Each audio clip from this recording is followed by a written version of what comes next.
Alô, galera do 7º ano, bom dia. Tô aqui no domingão, tá calor, tá um domingo muito bonito, muito gostoso. E eu vou fazer o vídeo de dica do prof para você se preparar ao longo da semana, né? Semana curta, porque sexta-feira tem excursão. Ah, malandros, vão nadar, curtir na sexta-feira, bem no dia da aula de português, né? Então vamos aproveitar esse vídeo pra gente fechar a semana com chave de ouro. Galerinha, estou abrindo a prova aqui com um texto, é o texto de uma personalidade importante desse mundo, é uma personalidade que ainda está conosco, graças a Deus, está muito bem. Não posso falar muito sobre ela, senão vou dar a resposta demais. Mas eu posso ler a pergunta de número 1. Eu vou ler a pergunta, Caio, Lara Fernandes, senhor Samuel Duarte, estou dando spoiler total aqui para vocês. Ó. É possível percebermos que o texto acima é uma autobiografia. Eu estou afirmando que é uma autobiografia. Mas aí eu pergunto, por que este texto é uma autobiografia e não uma biografia? Pelo amor de Deus, está fácil demais. Eu li a pergunta. Lógico que você é muito esperto. Você vai estudar o que é uma biografia e o que é uma autobiografia. Vai focar durante a leitura na pessoa do discurso, porque você sabe que a autobiografia é escrita em primeira pessoa, eu falando sobre mim mesmo, e a biografia em terceira pessoa. É quando alguém escreve sobre uma outra pessoa. Vai ser muito fácil, né? Tendo aquela leitura atenta, você vai arrebentar. Na número 2, eu estou fazendo uma pergunta sobre o texto mesmo, alguns acontecimentos que são descritos no texto sobre essa personalidade, e aí eu estou fazendo uma pergunta. Lembrem-se, a leitura precisa ser muito atenta, com o dedinho no texto, cuidando da compreensão de cada palavra que está sendo dita ali. Eu coloquei uma dica do prof aqui na sequência, e essa dica do prof, olha que massa. Eu estou falando assim, ó, vou ler a dica. Os termos que ligam as orações que não fazem parte de uma outra, ou unem núcleos de um mesmo termo da oração. Estou tratando aqui das conjunções. Conjunção é aquele termo que serve para ligar uma oração a outra. E aí eu estou tratando especificamente das orações coordenativas. Então eu estou te mostrando quais são as conjunções aditivas, adversativas, alternativas, conclusivas e explicativas. Está aqui, assim como eu combinei com vocês, porque eu falei, gente, não precisa decorar isso tudo não. Eu estou te dando a folhinha, está no seu caderno, eu quero que aprenda a utilizar. E eu estou cumprindo a minha parte, está aqui na prova. Agora você vai cumprir a sua, aprendendo a utilizar. Mas eu vou te ajudar. Eu vou dar alguns lembretes. Porque eu coloquei na prova uma frase.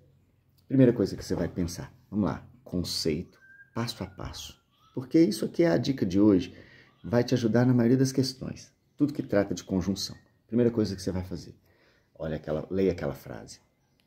Aquela frase tem quantas orações? Oração é o enunciado que se dá ao redor de um verbo. Então, vá atrás dos verbos ou locuções verbais. Se tiver mais de uma oração, você vai verificar se a segunda oração depende da primeira para que ela seja compreendida. Se ela não depender da primeira, você tem ali, naquela frase, uma oração coordenada, porque uma não depende da outra. Aí você vai olhar se tem conjunção ligando uma oração à outra.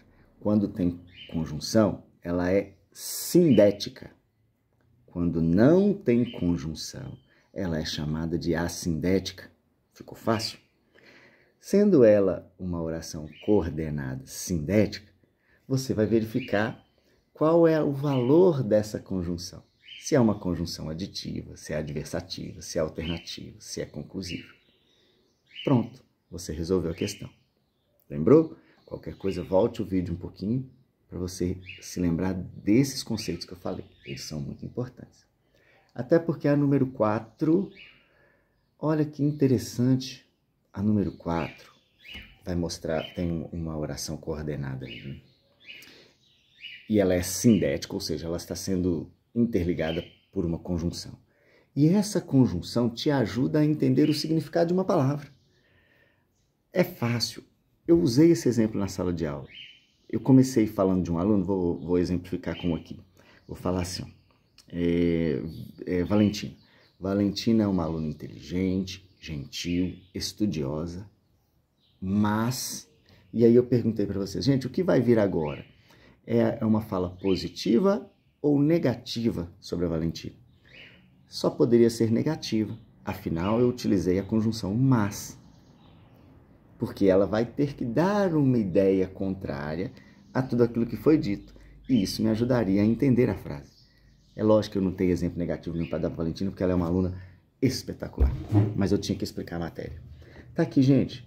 Para a questão de número 5 e de número 6, está um poema lindíssimo do Pablo Neruda, que eu adoro. Esse poema aparece lá no filme O Amor é Contagiante, que é espetacular, e eu quero muito, muito, muito que alguém declame esse poema na sala de aula. Lógico, se decorar e declamar, eu dou um ponto extra para você. E é um soneto, então é fácil demais. A número 5 está te pedindo para analisar separadamente cada verso do poema acima, e está perguntando se todos os versos são compostos por orações, ou se tem algum que eu não posso chamar de oração. Eu vou precisar explicar isso, gente. Você já sabe, né? Porque oração é um enunciado que se dá ao redor do verbo. Se não tiver verbo, não é oração. A questão de número 6 é sobre o livro Dom Quixote, né? Também conhecido como A Joia de Cervantes. Cervantes é o sobrenome do autor, Miguel de Cervantes, esse espanhol espetacular, um dos maiores escritores do mundo. E você teve contato com essa literatura de forma espetacular, né? É uma história em quadrinhos, essa adaptação, né, do livro, mas foi uma adaptação muito bem feita, que te dá a possibilidade de conhecer bem a história.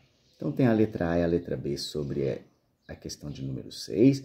A número 7 também é sobre o livro do Miguel de Cervantes, né, sobre o Dom Quixote.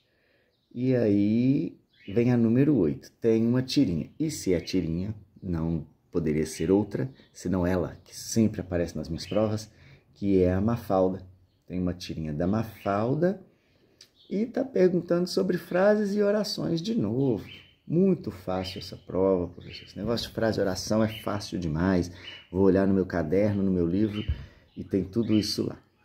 Tem uma frase aqui na sequência do José Saramago, o escritor que é bom. Escreveu lá Ensaio para Cegueira, outros livros espetaculares. Ele é muito bom.